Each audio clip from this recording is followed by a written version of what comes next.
In early discussions within Kensington Palace, a confidential briefing known informally as the Dossier of Distress triggered an unprecedented rupture in the relationship between Prince William and his younger brother, Prince Harry. Compiled by Jason Nuff, a senior aide to the Sussexes, the document detailed multiple allegations of hostile workplace conduct by Meghan Markle toward royal staff. Upon receiving this briefing, William reacted with visible outrage, reportedly going ballistic, and immediately confronted the impending breach of the royal family's cherished tradition of treating its employees with familial respect. The first murmurs of concern date back to 2017, when palace insiders began to report to Harry and Meghan that members of their household were feeling increasingly beleaguered. According to historian Robert Lacey's Battle of Brothers, now alerted the Sussexes' senior management to a pattern of behaviour that contrasted sharply with the royal family's customary ethos of collegiality and mutual support. Staff recounted how they would arrive at their desks to discover a deluge of emails from the Duchess of Sussex, sent as early as 5, setting a relentless pace for the day that many found overwhelming. Beyond the relentless inbox notifications, colleagues described the atmosphere as toxic, with some employees reporting acute anxiety before engagements with the Duchess. One individual, Lacey notes, developed post-traumatic stress disorder attributed directly to these interactions. When an experienced aide formally lodged a grievance, Meghan reportedly dismissed the concern, asserting, "It's not my job to coddle people." Such a response only amplified the gravity of the situation in William's view. Presented with Nov's dossier, William was both astonished and horrified by the catalogue of complaints. His fury derived not merely from the allegations themselves, but from the sense that a deeply held royal tradition had been flagrantly violated. As the Duke of Cambridge understood it, the palace staff were more than employees. They were an extension of the family. The breach of that bond demanded an immediate response. William's first recourse was to pick up the telephone. In the throes of what Lacey describes as a testy phone call, William confronted Harry with the allegations. Harry, perceiving an attack on his wife, flared up in a fierce defence and abruptly ended the call. Unwilling to leave the matter unresolved, William left Kensington Palace and went directly to the Sussex residence, determined to secure a face-to-face dialogue with his brother. By 2019, whispers of discord between the two princes had seeped into the public domain. So, Harry himself addressed the situation in the Netflix documentary Harry and Meghan. An African journey, conceding that you have good days, you have bad days, when it comes to sibling relationships. War. Yet in 2020, the fissure deepened when Harry and Meghan announced their intention to step back as senior royals. Harry later claimed in his Netflix series that William had screamed and shouted at him during a fraught summit at Sandringham, though specifics of that encounter remain contested.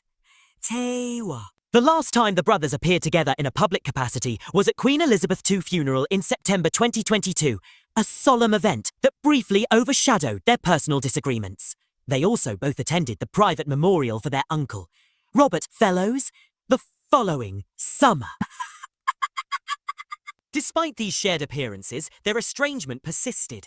In an Australian documentary broadcast earlier this year, Nav reflected on the fallout. We have ups and downs in family. When you really love someone, you can have times when you don't want to spend that much time with them. It's very difficult to have this play out in the public eye, but he chosen to keep his thoughts on it private. It's been hard and sad, especially for all of us who know both of them. While the debate around Meghan's management style continues, new allegations have surfaced, suggesting the controversy is not confined to royal precincts. September 2024, an anonymous source for the Sunday Times claimed witnesses observed staff being chewed up both in person and over the phone, feeling and made to feel like shit. A separate account alleged that Meghan berated a florist for 30 minutes because the designer failed to credit her public involvement in an online post. Vanity Fair further complicated the narrative in an early year profile, depicting Meghan as alternately warm and effusive at the outset of a project before turning cold and withholding at the first sign of difficulty. Often difficulties of her own making. One former aide likened her tactics to a Mean Girls teenager, strategically positioning allies and are throwing people to the wolves when they fell out of favour. Such characterizations underscore a portrait of leadership marked by fluctuation and fear. Yet these critical accounts are not universal. Producer Jane Marie, who collaborated with Harry and Meghan on Archewell audio projects, insisted to Vanity Fair that Meghan is just a lovely, genuine person. Indeed, multiple staff members have attested to her generosity, citing gifts of dog leashes and premium skincare items. Another insider remembered her as a lovely when it's going her way but a demon when the worm turns, capturing the duality that defines public perception of the Duchess. Meanwhile, allegations of workplace misconduct have extended beyond Meghan to include Prince Harry himself. In March of this year, the chair of Centrebale, co-founded by Harry and King Letsie III of Lesotho, Prince Siso, Dr. Sophie Shandolka, accused Harry of harassment and bullying at scale, as well as sexism and racism within the charity.